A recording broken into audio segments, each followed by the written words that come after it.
The alarm blared inside Commander Ta-Sung Park's helmet.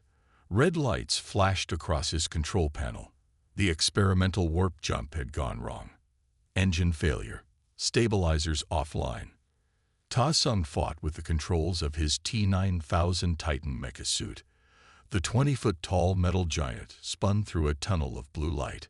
Ta-Sung had been Korea's best pilot for 10 years, but nothing in his training prepared him for this. The warp test was supposed to be simple. Jump 5 miles across the testing grounds. Instead, the world outside his view screen had turned into a storm of energy. Then everything went black. When Ta-Sung opened his eyes, the cockpit systems were rebooting. Sunlight streamed through his view screen. He blinked, trying to understand what he saw. Trees, not the metal and concrete of the test facility. Tall trees with purple leaves stretched up around him. This was not Earth. Location unknown, said the mecha's computer in its flat voice. Communication systems offline. Power at 60%. Ta-Sung ran a quick systems check. His weapons worked. The legs and arms of his mecha responded well. But the warp drive was dead, and his radio picked up nothing but static. "I need to find high ground," he said to himself. He pushed the control sticks forward. The mecha walked through the strange forest, each step shaking the ground. Ta-Sung looked at the alien plants and odd blue insects that scattered from his path. This was definitely not Earth. After an hour of walking, he reached the top of a hill. The view made him gasp. Below him spread a village of stone houses with straw roofs. People in simple clothes worked in fields. They used horses and wooden carts. Beyond the village rose a castle on a distant hill. "Medieval technology," Ta-Sung muttered. "How is this possible?" Suddenly, a shadow passed overhead. Ta-Sung looked up to see a massive winged creature diving toward the village. Its scales gleamed red in the sunlight. Fire burst from its mouth, setting a house ablaze. A dragon. Ta-Sung couldn't believe his eyes. This can't be real. The villagers ran screaming as the dragon circled for another attack. Without thinking, Ta-Sung pushed his mecha into a run down the hill. The ground shook as the metal giant charged toward the village. The dragon saw him coming. It changed direction, swooping toward this new threat. Ta-Sung activated his targeting system. "Let's see if dragons like missiles." He fired. 2 rockets streaked from his mecha's shoulder pods. They hit the dragon in midair with a thunderous boom. The creature shrieked, tumbling from the sky with a smoking hole in its wing. The dragon crashed into an empty field. It tried to rise, hissing with rage. Ta-Sung stepped forward. The mecha's giant metal foot pressed down on the dragon's neck, pinning it. "Sorry, but you picked the wrong village," Ta-Sung said. He fired his pulse cannon. The dragon went still. When he looked up, Ta-Sung saw the villagers staring at him. Some had fallen to their knees. Others held up their hands in prayer. An old woman stepped forward. Her white hair was tied back, and she walked with a wooden staff. "The Iron God has answered our prayers," she called up to him. "The prophecy is true." Ta-Sung opened his cockpit and climbed out onto the shoulder of his mecha. The villagers gasped at the sight of a man emerging from the metal giant.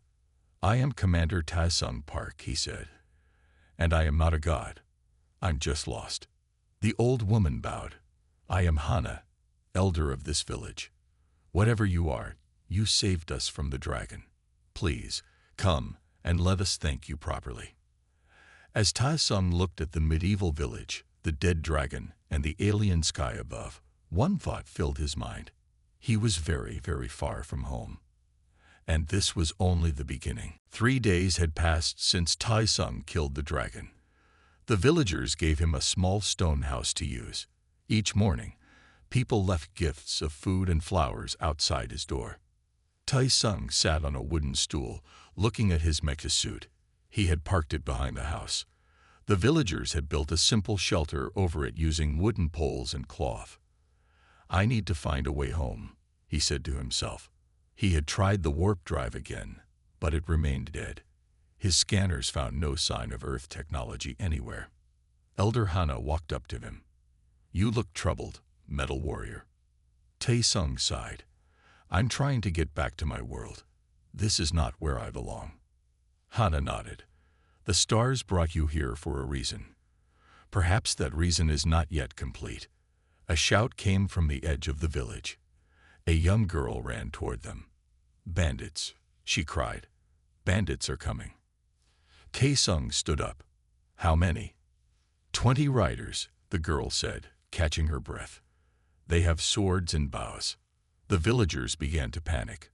Some grabbed farming tools as weapons. Others hid in their homes. Tae-sung walked to his mecha. "I'll handle this." He climbed into the cockpit and powered up the systems. The villagers watched in awe as the metal giant stood to its full height. Tae-sung walked his mecha to the village entrance. Soon he saw dust on the road. 20 men on horses rode toward the village. They wore leather armor and carried swords. The bandits stopped when they saw the mecha. Their leader rode forward. "What devil's magic is this?" the leader shouted. Tae-sung turned on his external speakers. His voice boomed across the field. "This village is under my protection. Leave now, and no one gets hurt." The bandit leader laughed. He raised his sword. "Kill the metal monster." Several bandits fired arrows. They bounced off the mecha's armor with tiny pings. Tae-sung shook his head. "I warned you." He fired his sound cannon. The noise weapon sent waves of painful sound toward the bandits. Men and horses screamed, covering their ears. Some fell from their horses. "Last chance," Tae-sung said. "Leave." The bandits retreated, dragging their fallen friends. The villagers cheered. Later that evening, a young woman approached Tae-sung as he checked his mecha's power levels. "My name is Jin," she said. She carried a heavy bag of tools. "I'm the blacksmith's daughter." Jin looked at the mecha with bright eyes. "You're metal giant. I've never seen anything like it." Tae-sung smiled. "No one in this world has." "I want to help you maintain it," Jin said. "I'm good with metal. I can learn." Tae-sung started to refuse, but then he noticed something strange. His power levels were rising, not falling. "That's impossible," he muttered. "What's wrong?" Jin asked. Tae-sung pointed to his display screen. "My suit is absorbing energy, but I don't know from where." Jin touched the mecha's leg. Her hand glowed faintly blue. The power levels jumped. "Magic," she whispered. "Your giant can absorb magic." Tae-sung stared at her. "Magic isn't real." Jin laughed. "In my world, it is. And your metal giant seems to like it." Before Tae-sung could answer, a village boy ran up to them. "Scouts," the boy said. "Lord Beck's scouts are watching from the hills. They saw you fight the bandits." Tae-sung looked toward the distant hills. "Who is Lord Beck?" Jin's face darkened. "The regional warlord. He serves the Council of Seven, the mages who rule our land." Tae-sung watched the sun set over the strange purple forest. "Looks like I'm not going home anytime soon," he said. "I have a feeling things are about to get complicated." Jin nodded. "The mages will want your metal giant. They will want its power." Tae-sung climbed back into his mecha. "Then they'll have to go through me to get it." 2 weeks passed. Tae-sung spent his days learning about this new world from Jin and Elder Hana. At night, he worked on his mecha suit, trying to understand how it absorbed magic. "The Council of Seven controls everything," Jin explained one morning as they sat near the mecha. "They live in a giant floating castle. No one can reach them." Tae-sung frowned. "A floating castle? How is that possible?" "Magic," Jin said simply. "The most powerful magic in the world." A horn sounded from the village watchtower. 3 long blasts. "Lord Beck's army," Jin whispered, her face pale. Tae-sung ran to his mecha. Through his view screen, he saw 50 soldiers marching toward the village. They wore metal armor and carried spears. At their center rode a man in golden armor on a black horse. "Lord Bake," Jin said, pointing. The soldiers stopped outside the village. Lord Bake rode forward. "I have come for the metal giant and its master," he shouted. "Surrender now, or we will burn this village to the ground." Elder Hannah stepped forward. "Please, my lord, we are simple people." Silence. Lord Bake raised his hand. A ball of fire appeared above it. "This is your last warning." Tai-Sung activated his mecha's weapons. "I have a better idea." The mecha walked forward, each step shaking the ground. The soldiers stepped back in fear. Lord Bake's eyes widened. "Attack. Attack now." The soldiers charged. Spears bounced off the mecha's armor. Tai-Sung activated his scanners, recording everything. If he was going to survive in this world, he needed to study how these people fought. "Let's try something new," Tai-Sung said. He pressed a button. His mecha's hands glowed blue with stored magical energy. When he punched the ground, a shock wave knocked down 20 soldiers at once.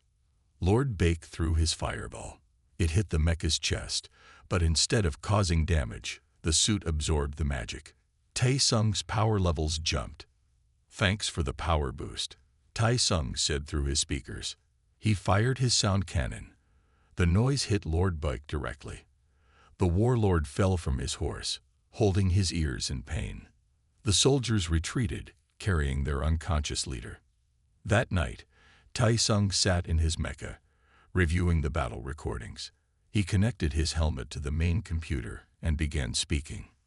"This is Commander Tai-Sung Park, Day 17 in the unknown world.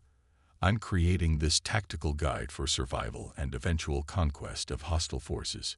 He paused, thinking of a title. "I'll call it The Mecha Warlord's Guide to Conquering Fantasy Worlds." Jin knocked on the mecha's leg. Tai-Sung opened the cockpit. "I need to tell you something," Jin said. She looked nervous. "I haven't been completely honest with you." Tai-Sung climbed down to her level. "What do you mean?" "I'm not just a blacksmith's daughter," Jin said. "I was an apprentice at the Mage's Citadel. I ran away when I saw what they were doing to people." Tai-Sung stared at her. "You're a mage." Jin nodded. "A weak one. But I know their secrets. I know their weaknesses." She pointed to the distant mountains. "The Council fears someone like you. Technology they don't understand. Power they can't control." Tai-Sung looked at the villagers gathering nearby. They looked to him with hope in their eyes. "We need to build a resistance," he said. "I'll teach them to fight. You teach me about magic." Jin smiled. "Together, we might have a chance." In his cockpit that night, Tai-Sung continued his recording. Chapter 1. Know Your Enemy. The Council of Seven rules through fear and magic, but every system has a weakness. Above the distant mountains, storm clouds gathered. Something was coming, the gathering storm of war. And Tai-Sung would be ready. Tai-Sung sat cross-legged in the field. His mecha stood nearby, its chest plate open to reveal the inner workings. Jin walked around it, her hands glowing softly blue. "Magic flows like water," Jin explained. "But it also acts like light, and sometimes like wind." Tai-Sung nodded. "On my world, we have something similar. We call it quantum mechanics." For 3 weeks, they had worked together. Jin taught Tai-Sung about magic, and he showed her how his technology worked. The villagers brought them food and watched from a distance, amazed. "Your suit already absorbs magic," Jin said. "But what if we could make it channel magic too?" Tai-Sung stood up. "That's what I've been thinking. If magic follows rules like energy does, we can direct it." They worked through the day and into the night. Tai-Sung rewired circuits in his mecha. Jin drew strange symbols on metal parts and whispered words that made the air shimmer. At midnight, Tai-Sung closed the chest plate. "Let's test it." He climbed into the cockpit. The displays lit up, but now they glowed with both electric light and magical energy. New options appeared on his weapons menu. Magic shield activated. the computer said in its flat voice. A blue bubble of energy surrounded the mecha. Tae-sung had never seen anything like it. "Try attacking me," he called to Jin. Jin raised her hands. A ball of fire shot toward the mecha. It hit the shield and spread across it like water. The shield absorbed the fire. "Power levels rising," the computer reported. "Magic reserves at 120%. Tae-sung laughed. "It works. The shield doesn't just block magic, it captures it." Jin clapped her hands. "Now try sending it back out." Tae-sung selected a new option on his display. Magic Pulse. The mecha raised its arm. From its palm shot a beam of blue energy that split a large rock in half. "This changes everything," Tae-sung said. Suddenly, the night sky lit up. A streak of light crossed the stars. Something was falling from the sky, heading for the forest. "What is that?" Jin asked. Before Tae-sung could answer, he felt a strange pulling sensation in his mind. A voice whispered in his head. "So, the rumors are true. A metal giant that uses both science and magic." Tae-sung looked around. "Who said that?" Jin grabbed his arm. "What's wrong?" "Someone's in my head," Tae-sung said. The voice came again. "I am Sumin, huntress of the Council of Seven. You have something that belongs to us, stranger." A woman appeared at the edge of the field. She wore black robes with silver designs. Her eyes glowed purple. "The council sends its regards," Sumin said out loud. She raised her hands. The ground shook. Rocks and dirt rose into the air, spinning around her. Tae-sung ran for his mecha. "Jin, get back." Sumin flicked her wrist. The flying rocks shot toward Tae-sung like bullets. He dove into his cockpit just in time. The rocks pinged against the metal hull. "Target locked," the computer said. Tae-sung fired his new magic-enhanced weapons. Blue energy streaked toward Sumin. She smiled and vanished, appearing 10 feet to the left. "Too slow," she said. Her hands glowed red. A beam of energy hit the mecha's leg. Warning lights flashed. "Leg joint damage," the computer reported. Tae-sung activated his magic shield. It flickered to life just as Sumin attacked again. Jin ran forward, her own hands glowing. "Leave him alone." Sumin laughed. "A runaway apprentice. How cute." She threw a bolt of energy that knocked Jin backward. Anger filled Tae-sung. He pushed his control sticks forward. The mecha charged, its damaged legs sparking but still working. Sumin's eyes widened in surprise. She tried to teleport away. But Tae-sung had anticipated this. He fired in a wide arc, catching her mid-teleport. Sumin fell to the ground, her robes smoking. She looked up at the mecha towering over her. "The council will not stop," she hissed. "What you have, what you know, it threatens everything." Then she vanished in a flash of purple light. Tae-sung helped Jin stand. "Are you okay?" Jin nodded. "But she'll be back, with more like her." Tae-sung looked at the night sky. "Then we better be ready. The Iron Dragon comes," a child shouted, running through the mountain village. 2 months had passed since Sumin's attack. Tae-sung's reputation had spread across the land. People called him the Iron Dragon now. The mecha walked into the village square. It looked different than before. Dwarven metal plates reinforced its legs. Elven runes glowed on its arms. A dragon skull decorated its shoulder, a trophy from another battle. Tae-sung opened the cockpit. Jin sat beside him, wearing leather armor with magic symbols sewn into it. They climbed down to meet the village leader. "Welcome, Iron Dragon," said the leader, bowing low. "We have heard of your victories against Lord Baek's forces." Tae-sung nodded. "I didn't come to fight this time. I came to build an alliance." Inside the village hall, leaders from different groups gathered. There were humans in simple clothes, short dwarves with thick beards, and tall elves with pointed ears. Tae-sung spread a map on the table. "The council controls the 7 regions. They keep us divided, fighting each other. He pointed to marked locations. We've won battles here, here, and here. Small victories, but not enough. An elf stood up. Why should we trust you, Metal Man? Your magic is strange to us. It's not magic, Tai Sung said. It's science. From my world. He pulled out a small book. It was his tactical guide, the Mecha Warlord's Guide to Conquering Fantasy Worlds. It had grown thicker with notes and battle plans. In my world, we learned that united forces using smart tactics can defeat more powerful enemies, Tai Sung explained. Jin stepped forward. The council fears him because he brings knowledge they can't control. Knowledge that should belong to everyone. A dwarf banged his fist on the table. My people suffer in the mines. The mages take our metals and give nothing back. The forests burn under their rule, added an elf. One by one, they shared their stories of the council's cruelty. Tai Sung waited until they finished. Together, we can win. Apart, we will fall. The village leader stood. What do you propose, Iron Dragon?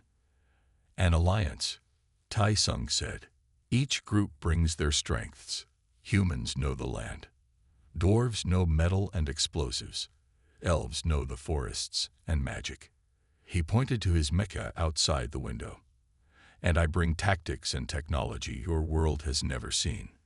The leaders talked among themselves. Finally, they nodded in agreement. The alliance is formed, the village leader announced.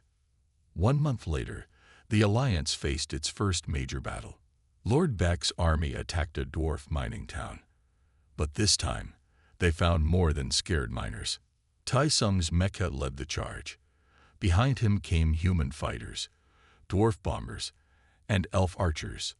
They used tactics from Tai Sung's world, flanking maneuvers, coordinated attacks, and ambushes. Lord Beck's forces broke and ran. For the first time, the council's army suffered a major defeat. That night, Tai Sung added a new chapter to his guide, Victory Through Unity. Jin found him writing by firelight. The council will send more forces now, maybe even come themselves. Tai Sung nodded. I'm counting on it. He looked at his mecha. Dwarven metalworkers had repaired and improved it. The elves had added magical enhancements. It was stronger than ever. In my world, we had a saying. Tai Sung told Jin, the best defense is a good offense. What does that mean? Jin asked. Tai Sung smiled. It means we're not going to wait for them to attack us again. We're going to take the fight to them. He pointed to the distant mountains where a floating citadel was barely visible in the clouds. It's time to show the council that their magic is not the only power in this world. The alliance camp buzzed with activity. 300 fighters prepared for war. Tai Sung's mecha stood at the center, surrounded by weapon makers and magic users who studied its design. Tai Sung sat with Jin and the other leaders in the command tent. Maps covered the table. The floating citadel moves, Tai Sung explained, but it follows a pattern. In 3 days, it will pass over Blackrock Mountain. That's when we strike. Daho, the leader of the human fighters, frowned. How do we reach a floating castle? Tai Sung pointed to drawings of large machines. Catapults, built to my design. They will launch special teams to the citadel. The plan was bold. Some would say crazy. But after 5 victories against the council's forces, the alliance believed in Tai Sung. Later that night, Tai Sung worked on his mecha alone. A noise made him look up. Daho stood nearby, watching. Impressive machine, Daho said. Tai Sung nodded. It's gotten me through many battles. My family lived in the Eastern Valley, Daho said. The council's mages burned it all. They killed everyone looking for rebels. I'm sorry, Tai Sung said. Daho stepped closer. Your world must have powerful weapons, more powerful than this mecha. Tai Sung paused. Yes, but many are too dangerous to use. Too dangerous for who? Daho asked. The council wouldn't hesitate to use such weapons on us. That's why we're different from them, Tai Sung said. Daho's eyes hardened. Different. Dead people can't be different. He gestured to the mecha. If you shared more of your world's weapons, we could crush the council tomorrow. Some technologies are too destructive, Tai-Sung explained. We need precision, not total destruction. Dae-ho walked away without another word. Tai-Sung felt uneasy. The next morning, Jin found Tai-Sung at breakfast. Something's wrong, she said. Dae-ho and 20 fighters are missing. Tai-Sung stood up. Check the weapons. They ran to the storage tent. The new bomb designs were gone. Tai-Sung had shown the Alliance how to make simple explosives, but Dae-ho had taken them all. He's going to attack the council on his own, Tai-Sung said. Before they could act, horns sounded from the edge of camp. Attackers were coming. Tai-Sung ran to his mecha. Through his view screen, he saw council forces surrounding the camp. Hundreds of soldiers and mages in black robes. How did they find us? Jin asked, climbing into the cockpit with him. Tai-Sung's heart sank. Dae-ho. He betrayed us. The lead mage stepped forward. It was Su-min, now with a scar across her face from their last battle. Surrender the metal man and his machine, she called. The rest may live. The Alliance fighters formed defensive lines. Tai-Sung's mecha stood at the center. We fight together, the dwarf leader shouted. Then a voice came from behind the council forces. No need to fight. Dae-ho walked forward. He stood beside Su-min. The metal man refused to share his greatest weapons. Dae-ho said, he holds back while our people die. Jin gasped. You sold us out. Dae-ho smiled. The council promised me power. Enough to avenge my family. They're using you, Tai-Sung said. Attack, Su-min ordered. The battle was fierce but one-sided. The council forces had been prepared. They knew the Alliance's tactics. Tai-Sung fought hard, but a special magic beam hit his mecha's leg. The joint exploded, and the giant metal warrior fell. System failure, the computer warned. Power levels critical. Jin was captured. Most of the Alliance fighters were dead or running. Tai-Sung activated his emergency boosters and managed to escape into the forest, his mecha badly damaged. Hours later, hidden in a mountain cave, Tai-Sung assessed the damage. Half his systems were down. His weapons were offline. Chapter 6, he whispered to his recorder. When betrayed, survive first. Plan second. Revenge third. He looked toward the distant floating citadel where Jin was now a prisoner. I'm coming for you, he promised. All of you. For 2 weeks, Tai-Sung worked on his damaged mecha.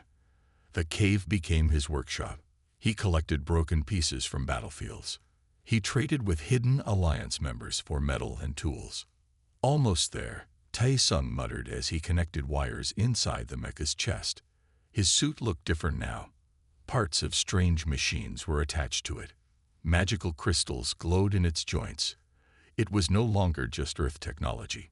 It was a hybrid of science and magic. Tai-Sung thought of Jin every day. He had to save her from the Council's floating citadel. But how could one damaged mecha fight an army of mages?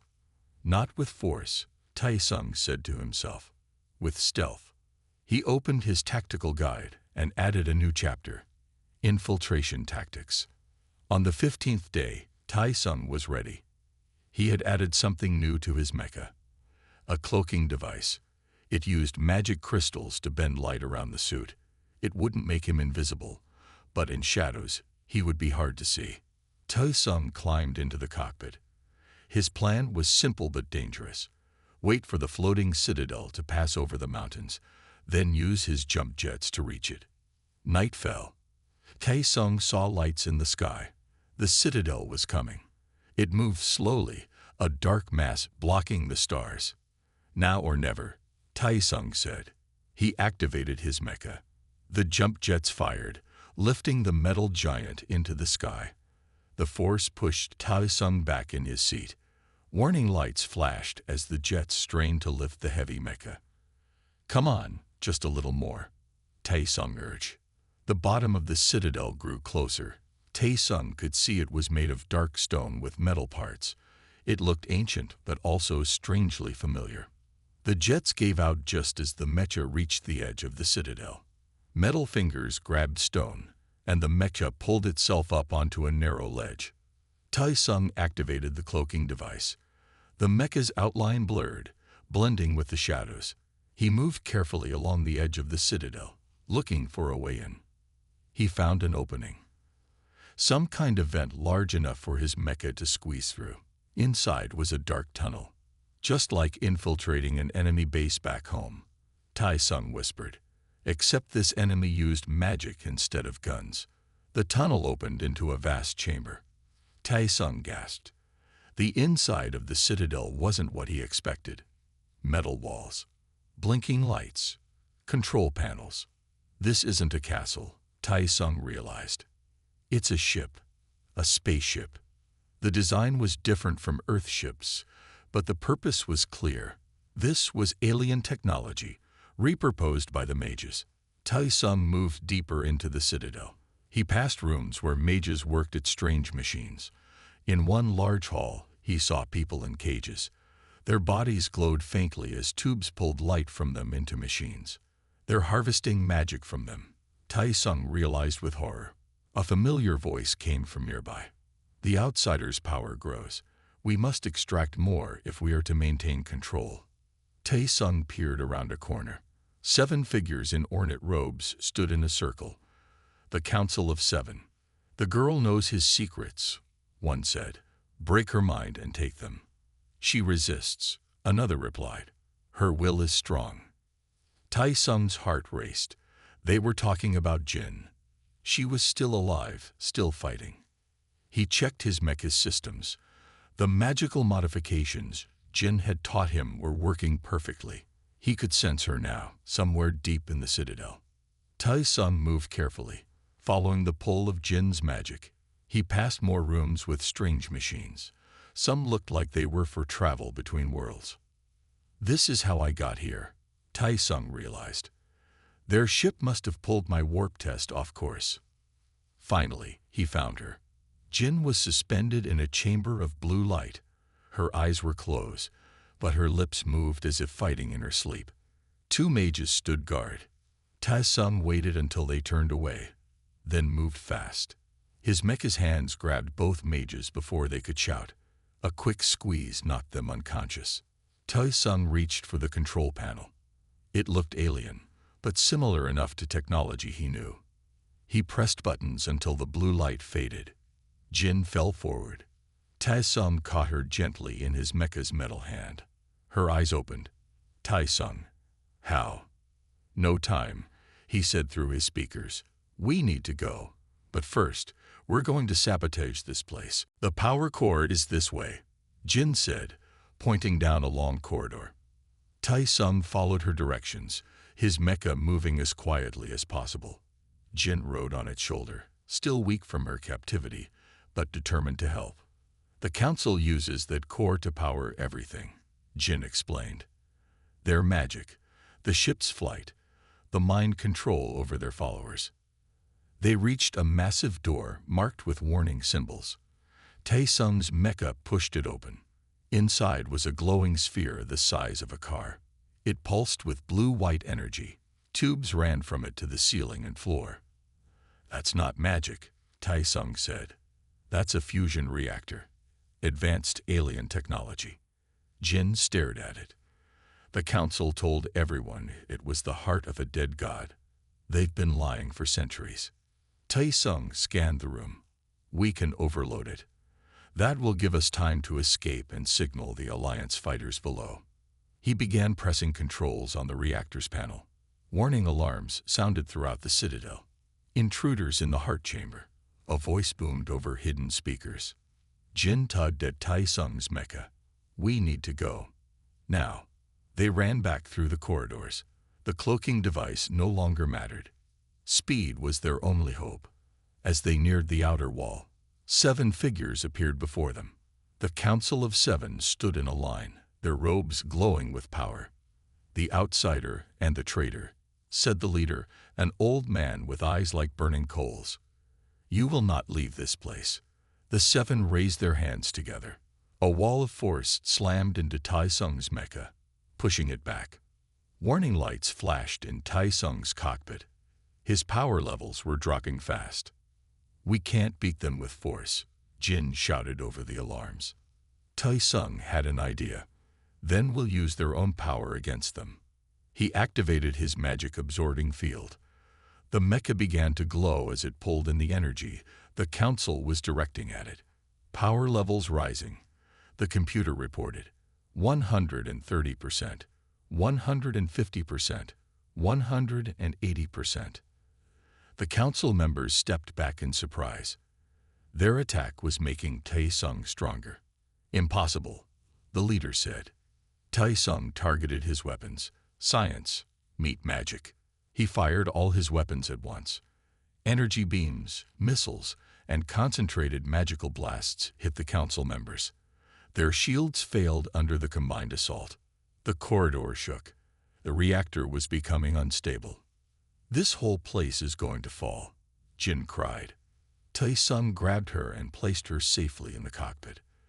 Then let's make sure the right people escape. They ran to the prisoner chambers. Tai Sung's mecha tore open the cages, freeing hundreds of people. They followed him to the outer wall. The ship will crash soon, Tai Sung told them. We need to jump now. He used his remaining weapons to blast a hole in the wall. Outside, the citadel was passing over a lake. Everyone jumped for the water. Jin shouted to the prisoners. People began jumping through the hole. Tai Sung used his mecha's jets to slow their fall. The remaining council members appeared, led by Sumin. You doom us all, outsider. No, Tai Sung said. I'm freeing them from you. He fired one last blast at the ceiling above them. It collapsed, blocking the council members from the escape route. Tai Sung's mecha was the last to jump. As they fell toward the lake, the citadel above them began to break apart. 6 months later, Tai Sung stood on a hill overlooking a new settlement. The crashed citadel had been transformed. No longer a weapon of oppression, it was now a center of learning. Jin walked up beside him. The last school opened today. Now everyone can learn both magic and science. Tai Sung smiled. A proper balance. In the central square of the settlement stood Tai Sung's mecha. It was no longer needed for war. Instead, it had become a symbol of the new era. Engineers and mages worked together now, sharing knowledge that had once been forbidden. Children from all races played together in the streets. You could still go home, Jin said quietly. We found the portal technology in the citadel ruins. Tai Sung took her hand. I am home. He pulled out his tactical guide, the Mecha Warlord's Guide to Conquering Fantasy Worlds. Its final chapter was titled, After Victory, Building Peace. Sometimes conquering a world isn't about controlling it, Tai Sung said. It's about freeing it. Above them, stars began to appear in the evening sky. The same stars that had once seemed so alien to Tai Sung now felt like old friends. A new world, a new era, and for one mecha pilot from Earth, a new beginning.